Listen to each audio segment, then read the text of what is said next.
In this video, you'll learn how to add Blum to your OKX wallet. This process involves using the Telegram app to connect your wallet seamlessly.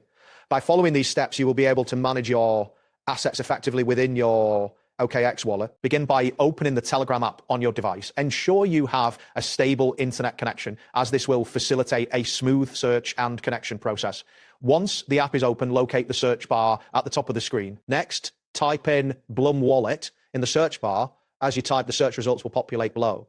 Look for the official Blum Wallet channel or bot in the results list. It is important to select the correct option to avoid any potential scams or unofficial versions. After you find the Blum Wallet, tap on it to open the chat. Once inside the chat, you will see various options and commands available. Look for and click on the option labeled Wallet. This action will lead you to the wallet connection interface. Once you click Wallet, you will be presented with several options. Look for the button that says Connect Wallet. Clicking this will initiate the wallet connection process.